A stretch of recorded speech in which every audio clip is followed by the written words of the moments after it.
If you haven't liked or subscribed, you're going to be joking me.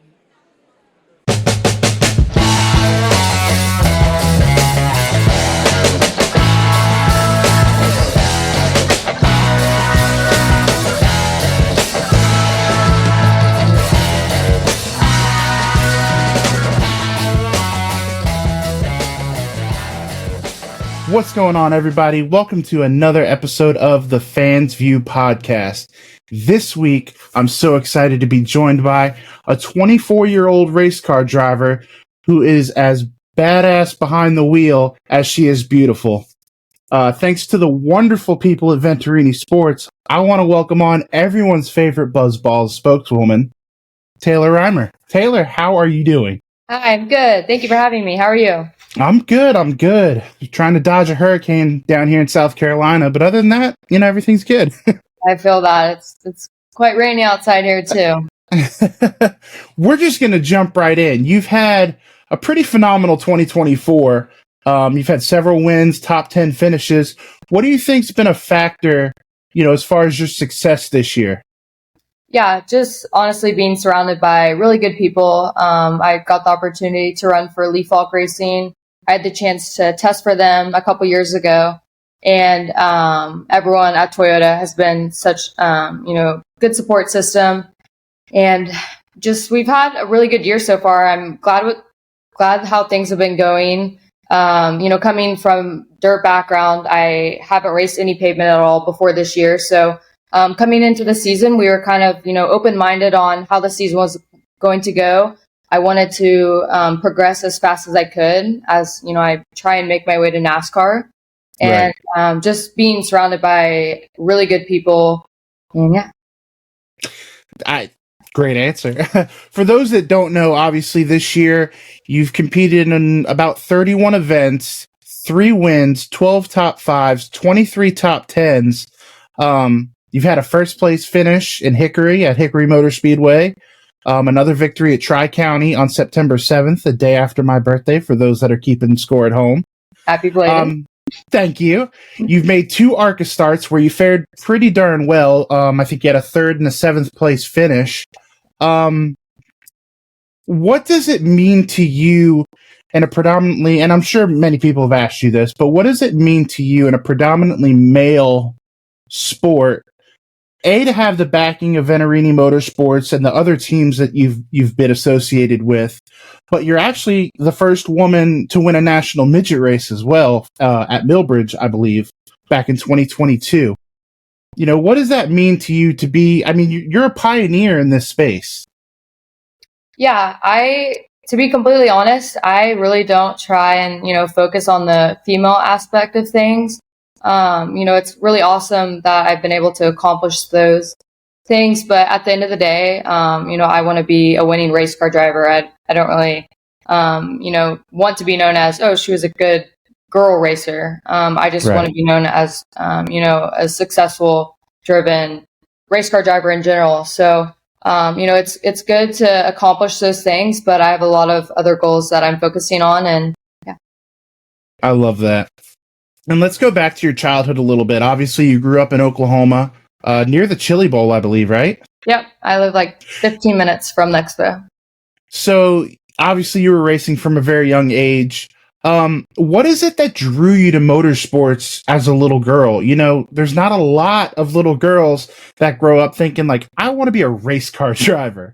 What was it about motorsports that drew you in? Yeah, so my dad grew up racing, and he's ultimately what got me into it and got me started. He grew up racing all sorts of things, and when I was 6 or 7, he put me in a little go-kart, and I immediately fell in love with the sport, and I've had a passion for it ever since. That's so cool.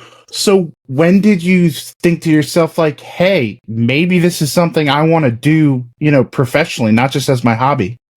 Yeah, so my story is a little bit unique compared to most race car drivers. I ended up, taking a break from racing. I went from go-karts to dirt racing, and I did that until I was about 14. And, growing up, it was just really a hobby for me and my dad. We just raced on every Saturday night, and I got to the point where, I had to make a decision whether or not I was going to finish out high school and attend college, or if I was going to, try and go racing. And at that time, financially, and we just felt that it was best if I, went to college, got a degree, and I was also cheering at the time too. So I got the experience of, going to college. And for me, that was very important to have something that you can always use later on in life. And just all the lessons I learned, and just getting the social experience and meeting a ton of people through college was really something that was important to me. But, I always knew that I wanted to get back into racing. And, about midway through college, whenever COVID happened,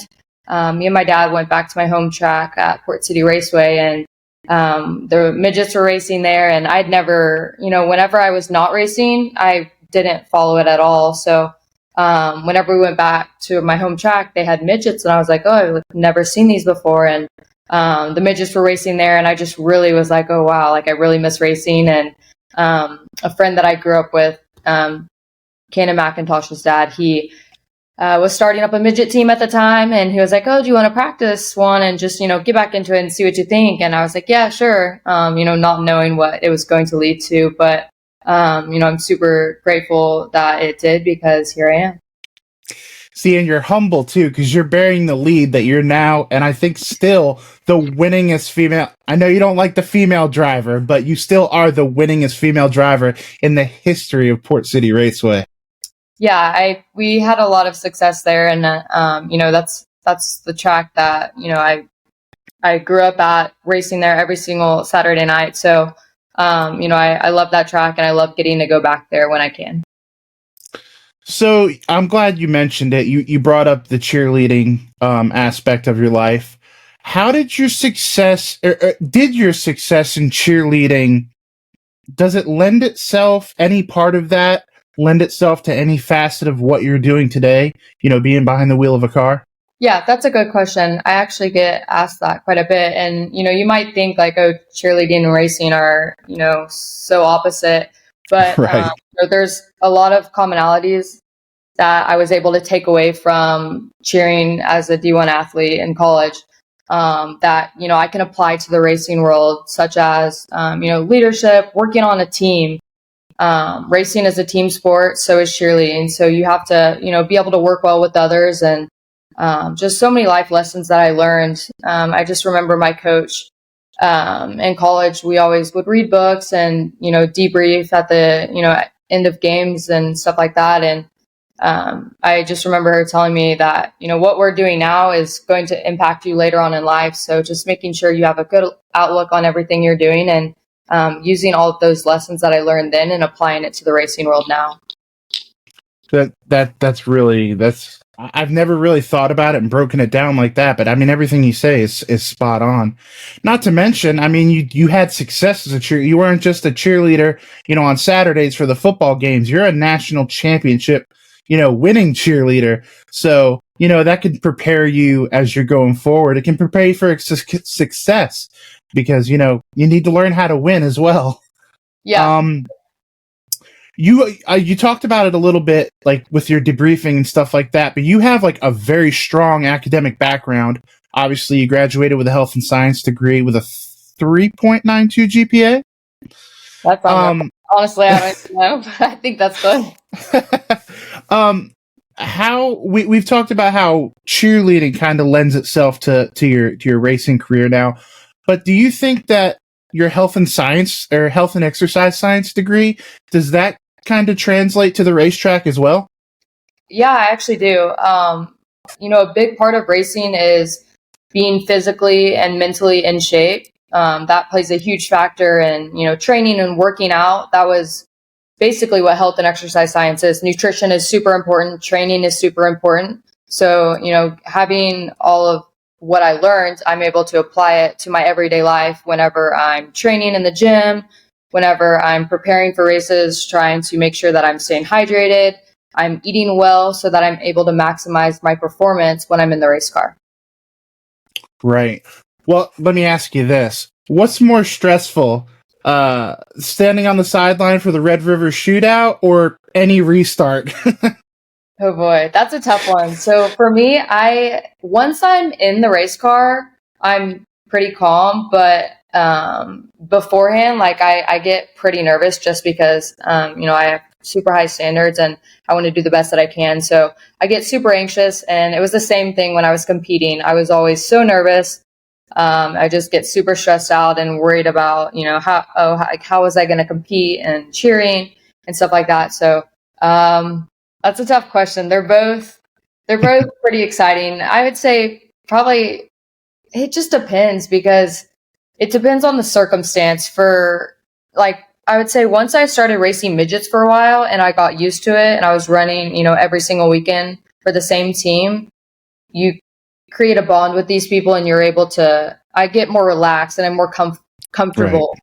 So then moving over to asphalt, it all started over again. I was always super nervous for, qualifying and for the race just because it was unknown territory essentially. So now that, I've gotten several starts on pavement, I don't get as nervous, but I still get the butterflies in my stomach. Well, of course you would. I mean, if you're not, you're doing something wrong, right? And I'll throw a little horns down for you. Thank you. Balancing academics, like I said, you did get a degree, cheerleading, a racing career. That has to be demanding on anyone, let alone a 24-year-old woman. That's insanity. Not only were you a full-time student, like I said, you're a national championship winning cheerleader. What advice would you give a young athlete that was trying to manage multiple passions like you did? Yeah, that's a good question. I would just say it all comes at the end of the day, comes back to, what you want to do in life. And if you're passionate about something, I'd say, go for it. Throughout college was not easy for me. I had to study for all of my grades. I wasn't just handed good grades. I worked really hard, and that's the biggest thing. As long as you're working hard, it'll all pay off in the end. So just, staying focused, being driven, and doing the best you can each week, and it'll all work out. You are such a great segue queen. You have just no idea. My next question, you're known for your perseverance. What keeps you motivated? Everybody can, it's easy when you're winning. What keeps you motivating during the tough times, both on and off the track? That's also a good question. That's a hard one. I personally honestly struggle with that. I think in racing it's really, really hard because we all have one common goal, and that's to win. And each race it's only one person. Whereas like when you're cheering, it's a whole team. So it's just tough because we all have the same goal. We all want to win, and oh man, you just have to stay focused, and you can't let your lows get too low and highs get too high. I know a lot of people say that, but at the end of the day, I just try and do the best that I can, and on and off the track, make sure that I'm representing my team well, representing my sponsor as well as Cocktail Toyota Racing. Just making sure that I'm representing everyone at the highest level. That's a great answer as well. And you spoke about your team a little bit. One of the teams that you work with, obviously, is Venturini Motorsports. What is it about Venturini that makes it stand out as compared to all the other teams that you work with and have worked with in the past? Is there something about Venturini that's special in the NASCAR community?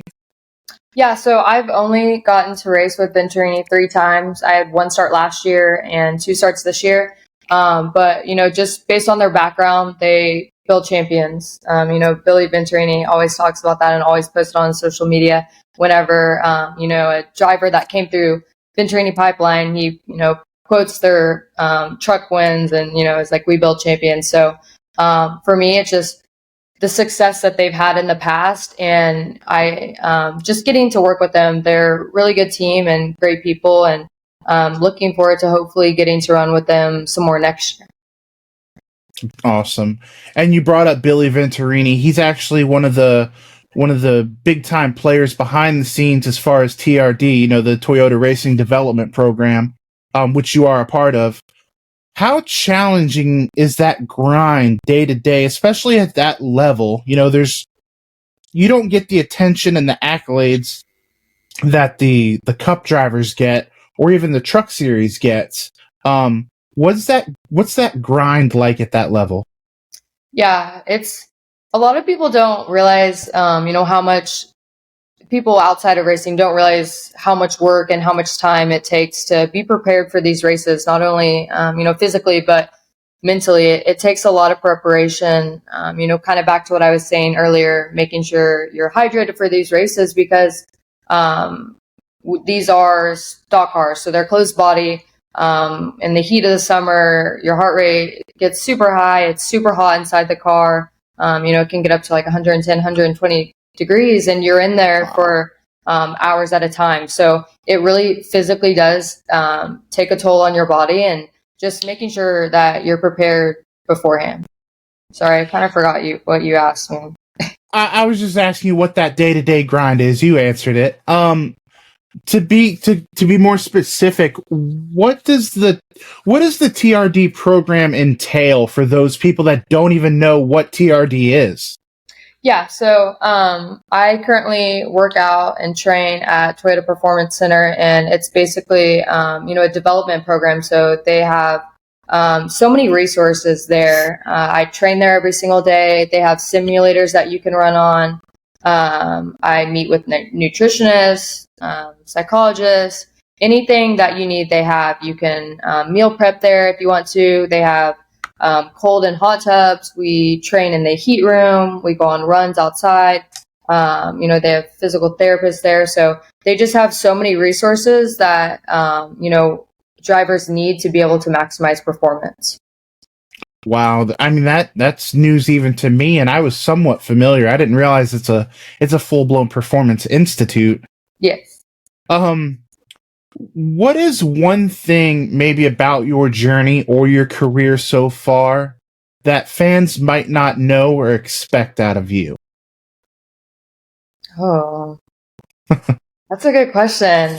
I don't know. I just, in general, I love anything sports. When I'm not racing, I like spending time golfing, playing pickleball. I like wake surfing. Out here in Lake Norman, there's a lake 5 minutes from me. So, when I'm not busy watching film or, up racing on my simulator, I'm out, being active, enjoying my time, and playing some golf. I like that answer. I didn't realize you were a golfer. Okay. Yeah. So I wasn't until I moved here, and I moved to North Carolina from Oklahoma beginning of last year. So I've almost been here for 2 years. And okay. I started racing I started golfing because everyone in the racing community golfs. And Yeah. I had never golfed before I moved out here. And I just bought some old clubs off Facebook Marketplace. I was like, I'll give it a try. I'm not going to buy anything too expensive just in case I don't like it or I'm awful. But I started golfing consistently. And this year I finally bought some really nice clubs, and I try to play as much as I can. Yeah, you just have that aura, because I play golf religiously and I am terrible. I can tell. Yeah, I can tell you're a lot better than you'll put on. It is a very tough sport. Absolutely. Well, let's. I've asked you some serious questions. Let's lighten it up a little bit. Obviously, I know one part of this answer, but I'm going to ask you anyway. If you could race at any track, and that means obviously Cup Series, any track or participate in any series, what would it be, where would it be, and why? Obviously, I think you're going to say the Cup Series. But What track would you like to run? I would love to get the opportunity to race in the Daytona 500 one day. It's just the race is crazy. It just is has so much history behind it, and just watching it on TV and seeing all the fans that attend the event would be really special to race in one day. I can't. Well, it's coming down the pipeline. I can tell you it's coming. Yeah, that's all right. It's not about how quick we get there. It's just about what we do when we get there, right? 100%. So you have a couple more races slated for 2024. and then it's on to the blank slate of 2025. What are some of your goals for the end of this year? And then maybe what are we looking at going into next year?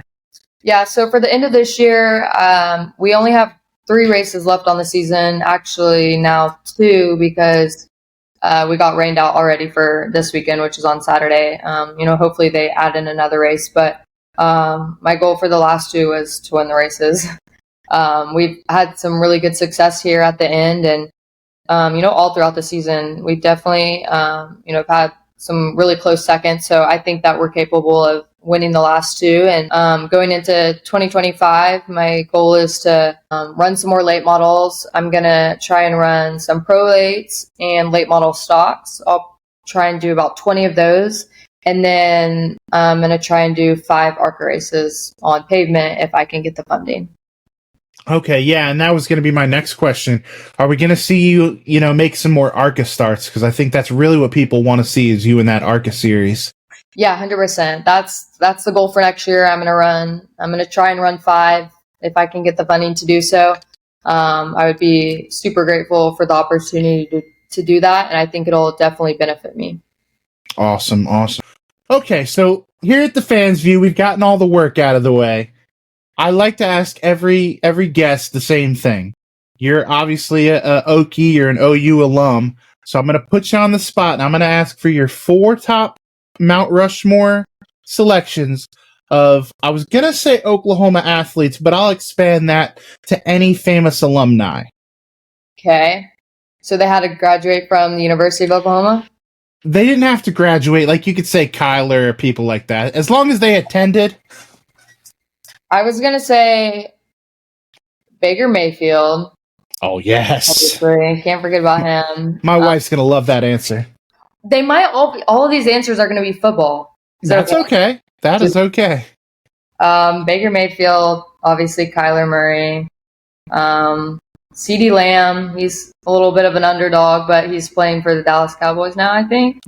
All I can think about is football. I'm not good with famous people. I struggle to forget. Or to remember, I guess. That's all I got. I don't know many famous people. I'll give you Caleb Williams. We'll round it out with Caleb Williams. Yeah. We'll just stay on football. Who was the quarterback when you were there? So we had Kyler Murray. Okay. Baker graduated the year before I came. So we had Kyler. I had Spencer Rattler. I think I had Caleb maybe for a season or maybe for partially. Yeah, he probably spent his freshman year. What year did you graduate? I had Kyler the first 2, I believe, 2022. So at the end, I had Spencer and Caleb. Yep. Man, you had some stout quarterbacks. Yeah. And the question I love to ask everyone, and you could be as deep with this or as not deep with this as you want to be. At this stage of your life, you're a young woman, you're early in your career still, but at this stage of your life and your career, what does success mean to you? Ooh, success to me, I think everyone always immediately goes towards winning races, winning the most races. Obviously winning is super important to me, and that is, highest up on the goals. But also, at the end of the day, I want to, just be a role model for up and coming drivers that, may be hesitant about getting in the sport, especially younger females. So just being a role model to other people and, just being kind and leaving the place better than I found it. That's such a great answer. I was already a fan of you, but an answer like that really makes it easy to be a fan. I think a lot of people feel the way I do. And then my last question for you, the most important question. Obviously, Buzzballs is a big part of your brand. What's your go-to? My favorite is the classic limerita. It's basically just a margarita, but it's the classic one. It's my favorite for sure. Have you had them? I haven't. I didn't even know what they were until I started learning about you a couple months ago. Yeah. So what they're doing is working. The sponsorship's working, because without Taylor Reimer, I'd have no idea Buzzball even existed. You will start seeing them more and more. I have people come up to me all the time and ask me about it, and I explain the brand to them, and they always come back and are like, oh, now we see them every single gas station, every single grocery store, every single liquor store. They start noticing them more and more. It's really cool. Yeah, I was just about to ask you. We can give them a free plug. Where can you find Buzzballs? You can find them in liquor stores. They have two different bases, so they have wine and spirit base, but they have them in gas stations. So Quick Trip, honestly, any gas station, and they have them inside liquor stores. Okay, cool. So all my 21 and over listeners and viewers, go check out the Limeritas. Show her some love.